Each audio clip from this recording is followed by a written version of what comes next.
Donc bonjour à tous, c'est Anne-Sophie de chez StudyZup. Je vais vous présenter aujourd'hui un de nos étudiants qui est Thomas. Thomas, si tu veux te présenter.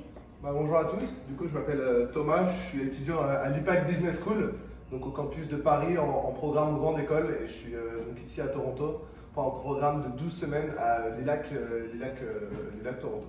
Parfait. Et donc du coup, tu as eu des cours d'anglais pour commencer et des cours de business, c'est bien ça? Alors la programmation est la suivante, c'est-à-dire qu'on commence par des cours d'anglais qui sont à mon goût essentiels pour pouvoir arriver à suivre nos cours de la meilleure des manières, donc avec un apprentissage du vocabulaire spécifique, notamment en commerce, notamment en business, etc. Et donc pour répondre un peu concrètement à votre question, oui, on commence par des cours d'anglais et on termine du coup, nous c'est un programme à peu près, un peu spécialisé avec notre école, mais on termine du coup sur des cours de business. Super. Et donc après cela, toi, t'es en quelle année en fait l'IPAG? Alors à l'IPAG, je suis du coup en programme grande école, donc un master en 5 années, et là du coup la 3e année de l'IPAG correspond à l'année de l'expatriation, ce qui fait que je suis en 3e année. D'accord, très bien. Et en quelques mots, qu'est-ce que tu peux me dire un peu de ton immersion à Toronto?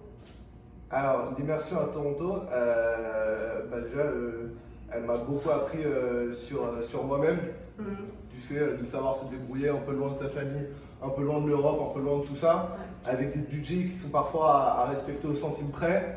C'est aussi une question d'organisation, je pense, parce qu'arriver à conjuguer sa vie du coup d'étudiant ici et ses cours tout en suivant une bonne ligne, ça demande de l'organisation, mais on s'adapte assez vite et ça fait partie de l'expatriation.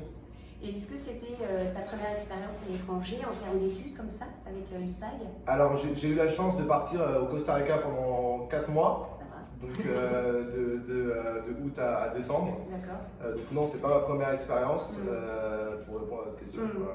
Ok. Et est-ce que si tu en as eu, quels ont été tes moments difficiles en fait à Toronto?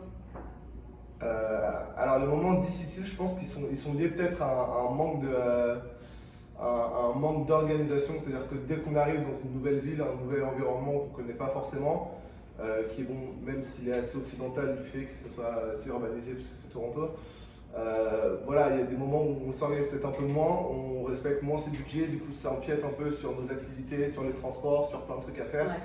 Donc voilà, c'est peut-être un moment peut-être à souligner en termes d'organisation. Ouais, ok.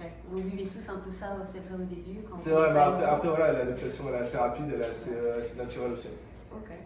Et par rapport à Toronto, en un mot ou 2 mots, comment tu définirais cette ville en fait?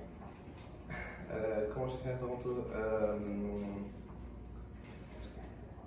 Bonne question. Je pense que c'est une ville qui est très agréable pour les étudiants, de un.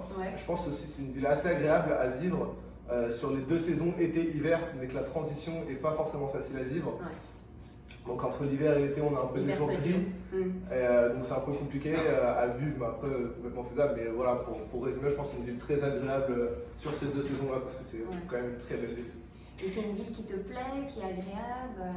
Alors, personnellement, moi je préfère les villes aux campagnes, donc je m'y plais énormément, étant donné que tout est très organisé, avec des grands buildings, des grands espaces, des grandes architectures, etc. Moi ça me plaît, après je pense que ce n'est pas forcément le cas de tout le monde, mais pour répondre à la question, moi la ville me plaît, et Toronto du coup, qui est comme on dit petit New York, me plaît beaucoup. D'accord. Et est-ce que si un prochain étudiant vient à Toronto, qu'est-ce que tu lui donnerais comme tips, comme tuyau qu'il faut connaître quand on arrive en tant qu'étudiant à Toronto? Alors je vais encore revenir sur la question du budget, mais je pense qu'elle est essentielle parce que c'est vraiment en vrai, un fil rouge pour la vie d'un étudiant.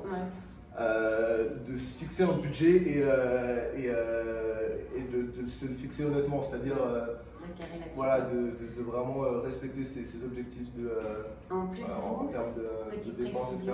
En plus que vous, en vous concernant en tout cas, vous êtes venu avec un visa qui était un visa touriste qui vous a pas permis aussi d'avoir un job étudiant à côté, donc ça c'est un point aussi quand même assez important à aborder, alors que d'autres étudiants, suivant les programmes qu'ils font, ont la possibilité d'avoir un job à côté, donc c'est vrai que ça fait. C'est aussi vrai qu'à Toronto, ça recrute énormément. En marchant dans les rues, les vitrines sont scotchées de banderoles en disant ouais, on recrute, etc. Donc c'est Oui. vrai qu'il y a beaucoup d'étudiants, beaucoup de bars aussi Ouais. qui recrutent assez facilement. Et en parlant de bar, de restaurant, de la vie un peu étudiante, comment tu la définirais ici, à Toronto? À Toronto, la ville est très, j'ai l'impression que la ville est très internationale, qu'il y a énormément d'étudiants, énormément de jeunes, du fait qu'il y ait pas mal d'universités, RIERSA, l'Université de Toronto, les lacs, etc. Donc c'est très animé le soir, surtout dans le centre-ville. Ouais. Donc en tant qu'étudiant, on se régale ici, quoi, et c'est génial. T'as une bonne adresse à recommander? En termes de, je sais pas, de sortie. club, de Ouais, boîte, sortie, de bar. Ouais, un bar Alors- favori. Alors moi j'aime bien personnellement le O'Malley qui se situe sur King Street, il me semble. D'accord, ouais. C'est un bar où il y a beaucoup d'internationaux Ouais. et c'est un restaurant qui se transforme en bar boîte de nuit qui est assez sympa Ok. et voilà, ma petite suggestion. Très bien. Et une autre question aussi, Thomas, c'est par rapport à la France, qu'est-ce qui te manque aujourd'hui? Je pense que tous les Français répondront comme moi, je pense que la nourriture française me manque énormément et c'est ce qui me manque le plus. De bien manger, équilibré, parce qu'on mange beaucoup de fast-food du fait que ça soit moins cher, ou alors même le Canada n'est pas forcément enfin, c'est un pays qui, je pense, importe énormément, du coup, les prix Aussi pour, sont assez- pour cuisiner reviennent assez cher, assez rapidement. Ouais.